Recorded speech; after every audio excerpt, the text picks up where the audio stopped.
আমার বন্ধুরা, আশা করি ভালো আছো। Welcome to my channel honours bros.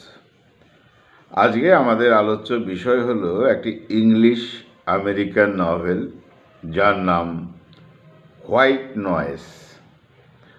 White Noise, written by Don DeLillo. তাহলে বন্ধুরা, আজকে আমাদের আলোচ্য বিষয় একটি নভেল, পোস্ট মডার্ন নভেল, যার নাম হোয়াইট নয়েস। এই হোয়াইট নয়েস লিখেছেন ডন ডিলিলো। তিনি একজন আমেরিকান রাইটার। বন্ধুরা, প্রথমেই মনে হয় যে হোয়াইট নয়েজ ব্যাপারটা কেমন। হোয়াইট নয়েজ হোয়াইট নয়েজ কথাটি হলো a constant background sound. Constant background sound, white noise, অর্থাৎ এক ধরনের ব্যাকগ্রাউন্ড সাউন্ড কনস্ট্যান্ট, অবিরত চলতে থাকবে। কিন্তু এখানে অর্থটা কিন্তু একটু হলেও অন্যরকম। কীরকম? কোনো শব্দ পেছনে সবসময় শোনা যাবে, তার মানে হলো কোনো শব্দ পেছনে সবসময় তাড়া করবে। বন্ধুরা, এই শব্দ কথাটাকে ভাবতে হবে। কিন্তু কোনো শব্দ পেছনে সবসময় তাড়া করবে, তার মানে এখানে শব্দ ওয়ার্ডটা মানে শব্দ নয়, কোনো দুশ্চিন্তা, অর্থাৎ এই নভেলের মধ্যে ভয়ঙ্কর মৃত্যু চিন্তা তারা করবে। কোনো মানুষ এমন রয়েছে যে তাদের এই মৃত্যু চিন্তা বা ভয়ঙ্কর চিন্তা সবসময় তাড়া করে। এটা হলো হোয়াইট নয়েস। একদম হোয়াইট অর্থাৎ স্পষ্ট, অবশ্যই হোয়াইট সাদা আক্ষরিক অর্থে, কিন্তু হোয়াইট নয়েজ হলো একটা কনস্ট্যান্ট ব্যাকগ্রাউন্ড সাউন্ড। এখানে সাউন্ড কথাটা হলো একটা টেনশন, একটা চিন্তা, অর্থাৎ এই নভেলে তো ভয়ঙ্কর মৃত্যু চিন্তা সবসময় তাড়া করবে, এমন একটা বিষয় হলো হোয়াইট নয়েস। তাহলে বন্ধুরা, আমাদের আজকের আলোচনার বিষয় novel White Noise, written by Don DeLillo. তিনি একজন আমেরিকান রাইটার। আর এই ডন ডিলিলো তিনি নভেলিস্ট ছিলেন, short story writer, play right ছিলেন। আর এই নভেল হোয়াইট নয়েজের জন্য, অর্থাৎ national book award for fiction, এই পুরস্কারে তিনি পুরস্কৃত হন। তাহলে বন্ধুরা, আমরা এই মূলত এই নভেলের মধ্যে ফিয়ার অফ ডেথ, মৃত্যু ভয় কোথায় কিভাবে রয়েছে আমরা একটু লক্ষ্য করব। আর এখানে টেনশন ভার্সেস রিয়ালিটি, টেনশন ব্যাপারটা সেটা মৃত্যু ভয় হয়ে যেতে পারে। আবার যদি রিয়ালিটিটা ফিরে পাওয়া যায়, তাহলে এই টেনশন, এই মৃত্যু ভয়, এই ভয়ঙ্কর জিনিস থেকে মুক্তি পাওয়া যায়। তাহলে আমরা নভেলের ভিতরে কি আছে আলোচনা করব। আসলে বন্ধুরা, কিছু মানুষ রয়েছে এই জগৎ সংসারে, তারা একটু নেগেটিভ চিন্তাটা বেশি করে, পজিটিভ চিন্তা করতে তাদের ভয় হয়। এই ধরনের লোক, নেগেটিভ চিন্তা যারা করে, তারা নিরাশাবাদী। নিশ্চয়ই তাদের যে কোনো কাজ করতে গেলে নিরাশাটা আগে চলে আসে। আর কিছু লোক আছে অপটিমিস্টিক, আশাবাদী, কি আছে দেখা যাবে, চলো, তাহলে এই গল্পে আমরা পেয়ে যাব দুটো ক্যারেক্টার, তাদের মধ্যে একটা নেগেটিভ চিন্তা হলো তারা মরে যাবে, ফিয়ার অফ ডেথ। এটা যেন তাদের কাছে একটা ডিজিজ, প্রবলেম। দেখা যায় অন্য কোনো প্রতিবেশী ডিজিজ হয়েছে, প্রবলেম হয়েছে, কিন্তু এই দুই ব্যক্তি তারা ভাবছে তারা মরে যাবে, অর্থাৎ অপরের প্রবলেম দেখে নিজেরা ক্লান্ত, অর্থাৎ তারা সব সময় একই চিন্তা, নেগেটিভ চিন্তা, মরে যাবে, নিরাশার চিন্তা। কেন বলা হয়, নিজেকে কেউ কেউ বলে যে নিজেকে বেশি ভালোবাসলে মৃত্যু ভয় হয়। বন্ধুরা, তোমরা ভাববে বিষয়টা, নিজেকে বেশি ভালোবাসলে নাকি মৃত্যু ভয় হয়। আছে এখানে কোনো সাইকোলজি নিশ্চয়ই। তবে এই যে মৃত্যু ভয়, তাহলে এর থেকে মুক্তি পাওয়ার উপায় হলো নিজের মধ্যে সচেতনতা নিয়ে আসতে হবে, আর এই মনোরোগটাকে দূর করে দিতে হবে এবং নিজেকে মুক্ত করতে হবে। মৃত্যুর আগে 1000 বার যদি কেউ মরে গেলাম অর্থাৎ মারা যায়, তার মৃত্যু ঘটতে পারে।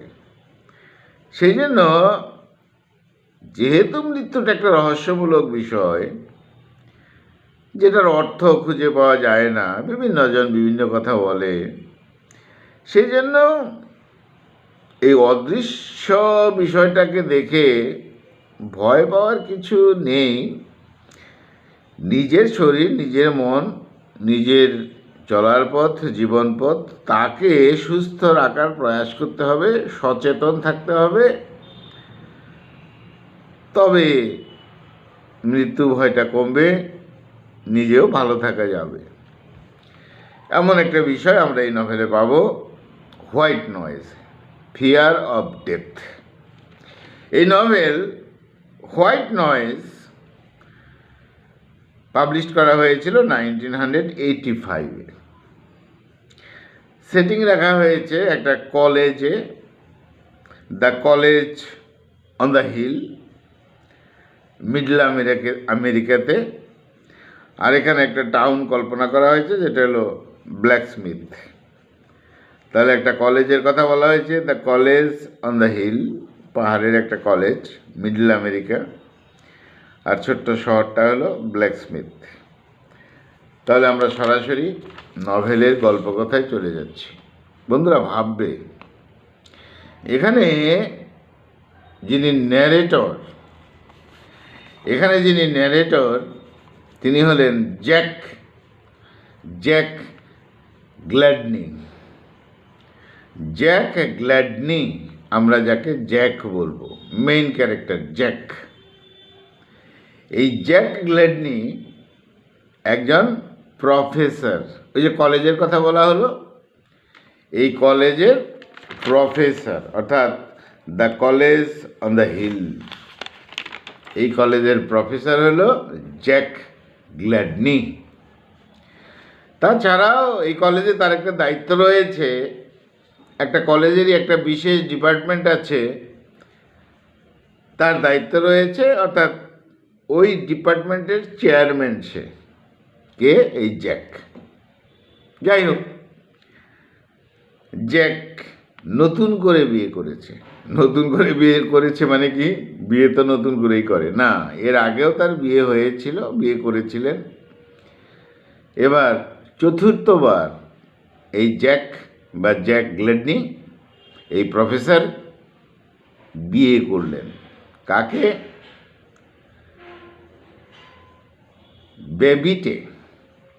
বেবিটেকে বিয়ে করলো। তাহলে পরিষ্কার বিষয়, প্রফেসর জ্যাক গ্ল্যাডনি বিয়ে করলো কাকে? বেবিটে। এটা তার চতুর্থ ওয়াইফ, এর আগে তো বিয়ে করেছিলেন। যাই হোক, এবার এই বেবিটের কিন্তু 4জন আবার চিলড্রেন আছে, সন্তান আছে। অর্থাৎ জ্যাক গ্লেডনি যাকে বিয়ে করেছে বেবিটে, তার 4জন সন্তান আছে। ভালো। এই বেবিটে মনটা কিন্তু ভালো। সিনিয়র সিটিজেন ওই শহরের যারা আছে বয়স্ক লোক, তাদেরকে অর্থাৎ সেবামূলক কাজ করে। তারা কিভাবে চলবে, কিভাবে চলা উচিত, এরকম বিষয় নিয়ে কাজ করে। কে? এই জ্যাক গ্লেডনির ওয়াইফ বেবিটে। তার 4 সন্তান, বিয়ে হওয়ার পর 4 সন্তান নিয়ে এসেছে এই প্রফেসর জ্যাকের বাড়িতে। বাস। কিন্তু দেখা যায় যে এই বেবিটে সে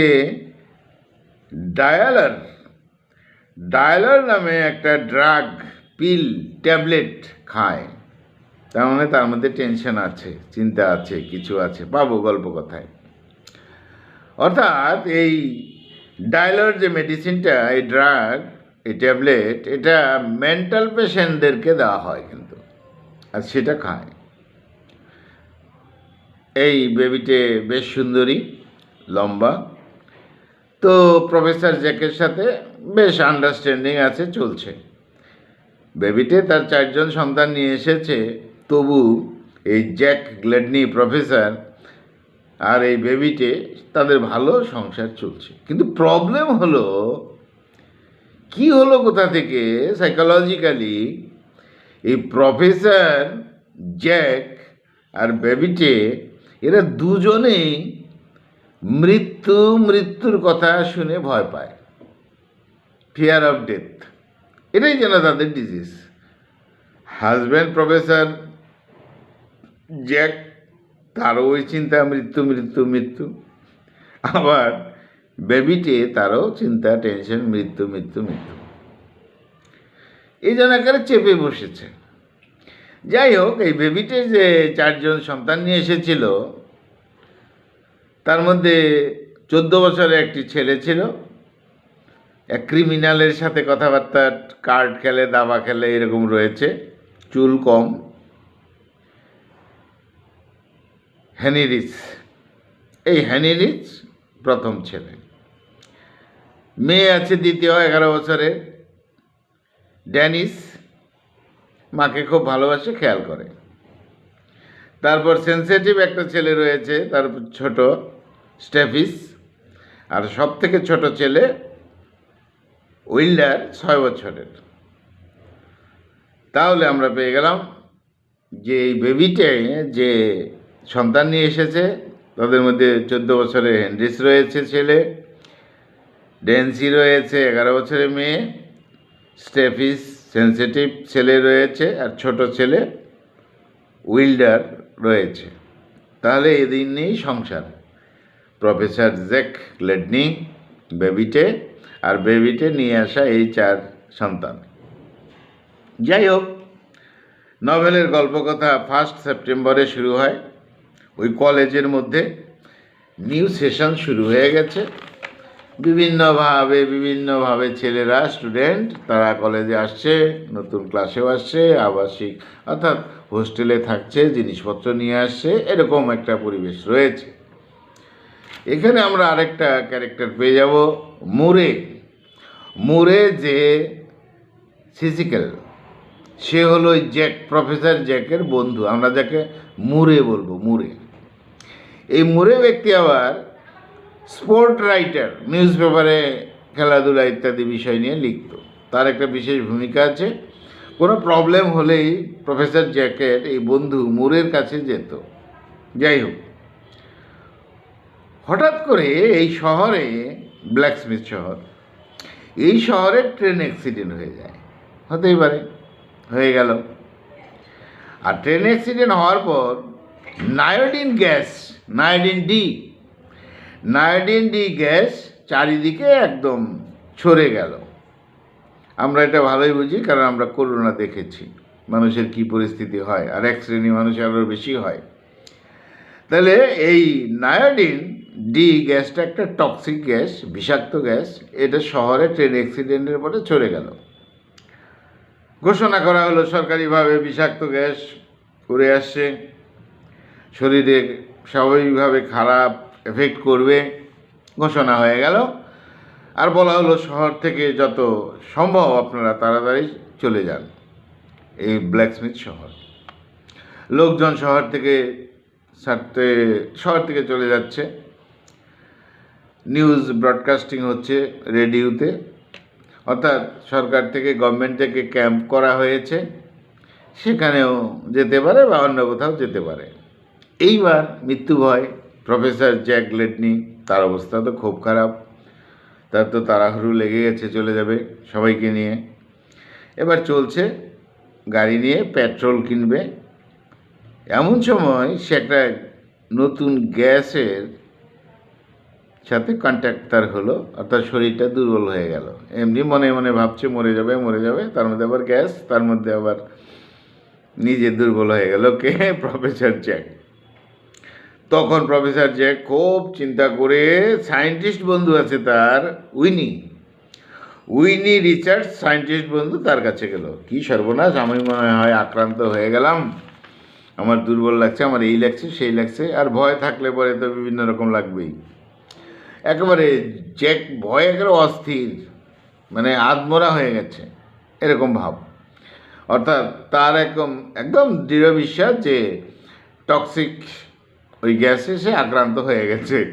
টেস্ট করা হলো, হ্যাঁ টেস্ট করা হলো, তার শরীরে কিন্তু জার্ম, ওই বিষাক্ত গ্যাস পাওয়া গেল।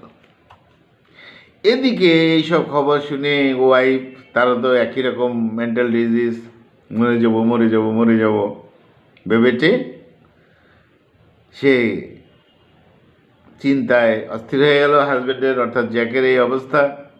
এবার কি হয়, এবার এই বেবেটিকে মেডিসিন দিয়েছিল বেবেটির এক পরিচিত, আসবো তার কথায়। গোপনে গোপনে বেবেটি এই মেডিসিনটা খেত। কেন? যে তার প্রবলেম, অর্থাৎ ব্যাপারটা যেন এমন যে মৃত্যুটা তেমনভাবে হবে না, এরকম তো মেডিসিন আমাদের সবাইকে খেতেই হয়, প্রেশার, সুগার, কোলেস্ট্রল, যে এটা হয়, ঠিক সেরকমই এই বেবেটে কিচেনে রেখে দিত গোপনে, ওই মেডিসিন খেত। তার বন্ধু দিয়েছিল, বন্ধু বলতে তার প্রেমিক দিয়েছিল আগের। এবার মেয়ে ডেনিস, সে তো দেখেছে রান্নাঘরে ট্যাবলেট হচ্ছে না, লেখা আছে ডেইলার। তো মাকে জিজ্ঞেস করে, মা তখন শেষ পর্যন্ত বলে হ্যাঁ যে আমি এটা মেডিসিন, এই ট্যাবলেট আমি নেই। তো এই কথা কাউকে বলো না, তোমার বাবাকেও বলো না, জ্যাককে বলো না। তো যাই হোক, বাবা শুনে ফেলেছে, জ্যাক, সে উইনি তার বন্ধু সব কিছুই বলে, তাকে বললো এটা কি মেডিসিন বলো। তখন বন্ধু বললো যে হ্যাঁ এটা একটা ভয়ানক মেডিসিন, না খাওয়াই ভালো, অ্যাডিক্টেড হয়ে যাবে, ইত্যাদি ইত্যাদি। এবার বেবেটিকে বলছে, এতদিন এতটা পরিষ্কার ছিল না যে বেবেটি যে মৃত্যু ভয় পায়, এটা অতটা পরিষ্কার ছিল না। অর্থাৎ কি না, প্রফেসর জ্যাক মৃত্যু ভয় পায়, আর তার সাথেই থাকে ওয়াইফ বেবেটি। এইসব খুঁটিনাটি বিষয় তাকে দেখে, সিমটম দেখে, কথাবার্তা শুনে এই বেবেটির মধ্যেও জায়গা হয়ে গেছে যে সেও মরে যাবে। অর্থাৎ হাজব্যান্ড থেকে এরকম আসে, একই সংসার হলে এরকম হয়, একজনেরটা আর একজনের এফেক্ট হয়। তাহলে মূল কথা হলো যে প্রফেসর জ্যাক সেও মৃত্যু ভয় পায় সাংঘাতিকভাবে, আর তার ওয়াইফ সেও শিখে গেছে, সেও মৃত্যু ভয় পায়। এবার এই যে মিস্টার গ্রে নামে এক ব্যক্তি আছে, তার এরকম মেডিসিনের দরকার হতো যেটা বেবেটিকে দিয়েছে। আর এই মিস্টার গ্রে এই মেডিসিন নিয়ে রিসার্চও করে। যাই হোক, বেবেটি তো গোপনে পেয়ে গেছে এই মিস্টার গ্রে থেকে, মিস্টার গ্রের সাথে পরিচয় ছিল, সম্পর্কই ছিল, বন্ধুত্ব। যাই হোক, তো এদিকে মিস্টার জ্যাক, প্রফেসরের তো প্রবলেম, মরে যাব মরে যাব, মরে গেছি আমি, আর এদিক দিয়ে মিস্টার গ্রের মেডিসিন খাচ্ছে কে? ওই বেবেটে ওয়াইফ, জ্যাকের ওয়াইফ। তার মনেও চিন্তা ও মরে যাবে মরে যাবে, মানে সংসারে দুজনের একই চিন্তা, দুজনেই মরে যাবে। তার মধ্যে তো এই অ্যাক্সিডেন্ট, গ্যাস ইত্যাদি ইত্যাদি। এইসব খবর শুনে প্রফেসর জ্যাকের ফাদার ইন ল ভ্যানন ভ্যানন হিকলে তিনি এলেন, বয়স্ক লোক। প্রফেসর জ্যাক তার মৃত্যু চিন্তা নিয়ে তিনি অনেক অনেক অনেক কথা বললেন, ডিসকাস করলেন, তাকে কনসোলেশন, সান্ত্বনা দিতে চেষ্টা করলেন যে এসব কিছু নয়, এসব তোমার ডিজিজ, সাইকোলজিক্যাল প্রবলেম ইত্যাদি। এবার প্রফেসর জ্যাক জানতে পারে যে ওই যে মিস্টার গ্রে তার ওয়াইফ বেবেটিকে যে মেডিসিন দিয়েছে, তার সাথে অ্যাফেয়ার ছিল। এইবার জ্যাক আবার রাগ হলো, স্বাভাবিকভাবে উত্তেজিত হলো এবং বেবেটিকে বলছে যে আমি কিন্তু ওই মিস্টার গ্রে তোমার বন্ধু, তাকে কিন্তু মেরে ফেলবো। আর এই নিয়ে আবার একটা টেনশন চলল। আসলে মিস্টার গ্রে একজন সায়েন্টিস্ট ছিল, মেডিসিন নিয়ে কাজ করত। তার গোপন নাম উইলি মিঙ্ক, অর্থাৎ মিস্টার গ্রে তার আসল নাম, কিন্তু উইলি মিঙ্ক এই নামে এই বেবেটির সাথে একটা সম্পর্ক, পরিচয়, কথাবার্তা ছিল। যাই হোক, এই মিস্টার গ্রে বা উইলি মিঙ্ক সে একটা পাশেই হোটেলে থাকে। যাই হোক, এবার জ্যাক মিস্টার গ্রে এই উইলি মিংকে হঠাৎ করে একদিন উত্তেজিত হয়ে গিয়ে গুলি মারে, কিন্তু মিস্টার গ্রে মরে না। এখানে একটা কথা আছে, ওই যে গ্র্যান্ডফাদার এসেছিল, এখানে গ্র্যান্ডফাদার বললাম নাকি বললাম ফাদার ইন ল, শ্বশুর এসেছিল ভার্নম হেগলি জ্যাকের। আচ্ছা, যাই হোক, তিনি তো মৃত্যু নিয়ে অনেক সান্ত্বনা দিয়েছে, এই নয় এই নয়। তখন তিনি একটা কথা বলে ফেলেছিলেন, এই বৃদ্ধ মানুষটি হিগলে, যে তুমি কথায় কথায় বলেছিলে তুমি মৃত্যু দেখে এত ভয় পাও, তুমি যদি কাউকে মেরে ফেলতে পারতে তাহলে তুমি এর রিয়েলিটি বুঝতে আর হয়তো তোমার মৃত্যু ভয় কেটে যেত। একটা কথার কথা ছিল, এখানে সাইকোলজিক্যাল ব্যাকগ্রাউন্ড নেই। তো এবার জ্যাক তার মাথায় অ্যাটাক করে যে হ্যাঁ তাহলে তো আমি কাকে মারবো কাকে মারবো কাকে। এমনি তো জ্যাক ভালো লোক, তার সাইকোলজিক্যাল একটা রিয়াকশন এলো যে আমি তাহলে মেরে ফেলবো কাকে? আমার ওয়াইফ বেবিটির সাথে যার বন্ধুত্ব, যাক বেবিটিকে মেডিসিন দিয়েছে, নিশ্চয়ই ভালো বন্ধুত্ব। এই মিস্টার গ্রে সায়েন্টিস্ট, অর্থাৎ মেডিসিন নিয়ে কাজ করে, আমি এই মিস্টার গ্রে উইলি মিংকে মেরে ফেলবো, তাহলে তো আমি হয়তো মৃত্যু ভয় থেকে আমার মুক্তি হতে পারে। বয়স্ক লোক, ফাদার ইন ল বলেছে, শ্বশুর ইত্যাদি। যাই হোক, তখন জ্যাক চিন্তা করলো তাহলে তো আমি মারার লোক পেয়েছি, মিস্টার গ্রে তো আমার শত্রু, বেবেটিকে মেডিসিন দেয়, তার সাথে সে কথা সম্পর্ক ইত্যাদি ইত্যাদি।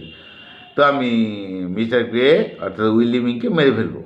একদিন উত্তেজিত হয়ে মেরে গুলি করে, কিন্তু মিস্টার গ্রে মরে না, অভিনয় করে, চালাক লোক। এদিকে জ্যাক তখন কী করে, প্রথমে ভাবছে যে এ তো মিস্টার গ্রে মারা গেছে, তার হাতে পিস্তলটা দিয়ে দেয়। কে? Jack, professor Jack. কিন্তু প্রফেসর জ্যাক ভালো মানুষ, সে ভাবছে মারা যাবে ইত্যাদি ইত্যাদি এইসব বিষয় নিয়ে প্রফেসর জ্যাক ওই মিস্টার গ্রেকে, যাকে গুলি করেছিল, তাকেই হসপিটালে নিয়ে যায়। যাই হোক, মিস্টার গ্রে বেঁচে যায়, ভালো কথা।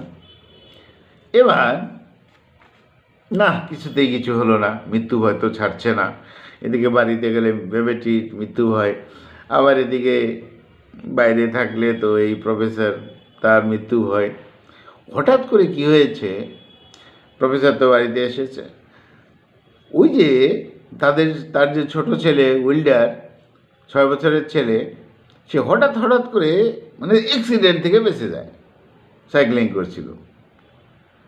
জ্যাক খুব চিন্তা করে, কিন্তু জ্যাক বহু চিন্তা করে। উইল্ডার মরে যেতে পারতো, মরে গেলে কেমন হতো, মরে যেত, কিন্তু কিন্তু এই ওয়েল্ডার ছেলেটি সে এই বিষয়ে পাত্তাই দেয় না, অর্থাৎ গুরুত্বই দেয় না, ইম্পর্টেন্সই দেয় না। কিসের অ্যাক্সিডেন্ট, কই অ্যাক্সিডেন্ট, কোথায় অ্যাক্সিডেন্ট, কী হয়েছে, কী হবে, এরকম বাবার সাথে কথা বলছে, মায়ের সাথেও বলছে। দেখা যায় যে ওয়েল্ডার খুশি, যেমন আছে তেমন, মৃত্যু চিন্তা তার নেই, কিন্তু সে মরে যেত অ্যাক্সিডেন্টে, এরকম চিন্তা বাবা প্রফেসরের, মারও এরকম চিন্তা।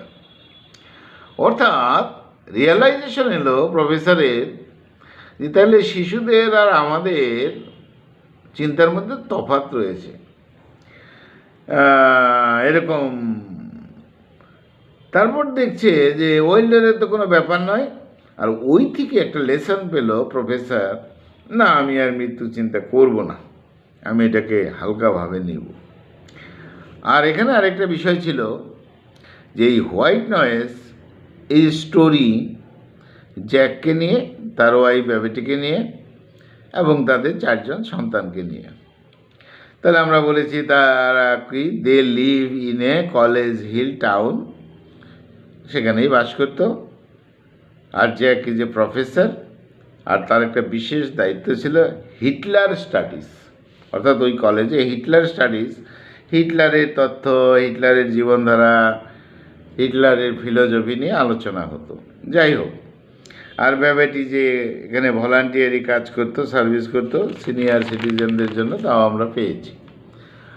প্রফেসর নিজেই তার যে ডিপার্টমেন্টটা ছিল, প্রফেসর জ্যাক হিটলার স্টাডিজ তার দায়িত্ব ছিল, এবং সেটা কীভাবে কী করা যায় এটা প্রফেসর জ্যাক করতো। যাই হোক, তাহলে প্রবলেম ছিল জ্যাক অ্যান্ড ব্যাবেটি আর অ্যাফ্রেড অফ ডেথ, মৃত্যু দেখে খালি ভয় পায়, কে আগে মরবে, এরকম which will there will be first to die, husband wife বসে বসে চিন্তা করতো কে আগে মরবে ইত্যাদি। তারপর যা ঘটনা হলো বললাম বন্ধুরা। তারপরে হঠাৎ করে রিয়েলাইজেশন এলো যে ছেলে ওয়াইল্ডার মৃত্যু মুখে থেকে বেঁচে গেছে, এটা বাবা দেখার পর বাবার একটা চিন্তা এলো, এবং সেটা মা পর্যন্ত চলে গেল যে না, এরকম নিরাশাবাদী, নেতিবাচক, নেগেটিভ চিন্তা করা ঠিক নয়, মৃত্যু মৃত্যু মৃত্যু চিন্তা করা ঠিক নয়। আর ওখানে যে হিটলার স্টাডিজের কথা বলা হয়েছে, এটা আমেরিকান যে পপুলার কালচার ছিল তাকে ইগনোর করার জন্য এই হিটলার স্টাডি এটা চলতো। যাই হোক, এখানে জার্মান ওয়ার্ড বেশি পারতো না প্রফেসর জ্যাক, তবু সে গোপনে এই সমস্ত একটু শিখে শিখে এই স্টাডিটা করতো বা এই ডিপার্টমেন্টটা চালাতো। তাহলে বন্ধুরা, আমাদের আজকের আলোচনা ছিল novel White Noise, written by Don DeLillo. বন্ধুরা, খুব ভালো থেকো, খুব ভালো থেকো, আমার চ্যানেলটা সাবস্ক্রাইব করো। তবে বিশেষ কথা হলো, মৃত্যু দেখে ভয় পেও না। তবে মৃত্যুর বিষয়ে যে এটা হলে মৃত্যু হতে পারে, অ্যাক্সিডেন্ট হতে পারে, তার জন্য তুমি রিমেডি চিন্তা করতে হবে। তা সেই জন্য বলছি, মৃত্যু ভয় পাবো, এই অন্যায়টা করব জীবনের প্রতি, আবার ভয় পেয়ে যাব, তাহলে মৃত্যুটাই আসবে, কাছাকাছি চলে আসবে। সেই জন্য মৃত্যু ভয়টা করো না, কিন্তু খুব সাবধান থাকতে হবে। তুমি যখন ঘরে বাইরে বা যেখানেই আছো, ছোট ছোট বিষয়ে সাবধান থাকতে হবে, কারণ ছোট ছোট বিষয় ধরেই বড় বড় মৃত্যু হয়, অর্থাৎ বড় ভয়ানক বিষয়ে মৃত্যু হয়। তাই মনের মধ্যে টেনশন নেওয়ার কিছু নেই, একেবারেই নেই যে মৃত্যু হবে। বন্ধুর মৃত্যু হয়েছে বা প্রতিবেশীতে মৃত্যু হয়েছে, তার কম বয়সে মৃত্যু হয়েছে, এই জ্বালাতনে যাবে না। আর সবসময় মৃত্যু চিন্তা, মৃত্যু কথা, সে মরেছে, ও মরেছে, এই মরেছে, এই মানে মৃত্যু, সবসময় মৃত্যু, সকাল বিকাল দুপুর মৃত্যু নিয়ে কথা, না না না, দরকার নেই। কিন্তু এ কথা ঠিক, প্রতি মুহূর্তেই কিন্তু তোমাকে সাবধান থাকতে হবে। তুমি কী খাচ্ছ, তুমি কোন মেডিসিন নিচ্ছ, তুমি রাস্তায় কীভাবে যাচ্ছ, এইভাবে গেলে অ্যাক্সিডেন্ট হওয়া সম্ভব কি না, না এইভাবে যাব না, আমি সাঁতার পারি কতটুকু, আমি জলে নামবো কি না, ইত্যাদি নিয়ে একটা আলোচনা, তো মানে নিজের মধ্যে রিয়েলাইজেশন থাকবে। তাহলে অনেক অনেক অনেক কিছুর থেকে নিজেকে সেভ করা যাবে। অর্থাৎ রিস্কি ব্যাপারের মধ্যে তুমি যাওয়ার আগে, স্টেপ নেওয়ার আগে তুমি ভাববে এটা ঠিক হচ্ছে কি হচ্ছে না। আমি মোবাইল চালাচ্ছি, রাস্তা দিয়ে গাড়ি যাচ্ছে, সেদিকে মন নেই, আমি বন্ধুর সাথে কথা বলছি, এই ধরনের কাজগুলো না করাই ভালো, মোটেই না। তাই মৃত্যু ভয় আমরা করব না বন্ধুরা। তাহলে আজকে আমাদের আলোচনার বিষয় ছিল হোয়াইট নয়েজ, রিটেন বাই ডন ডিলেলো। বন্ধুরা খুব ভালো থেকো, খুব ভালো থেকো। আমার চ্যানেলটা সাবস্ক্রাইব করো। Thank you, thank you, thank you, thank you.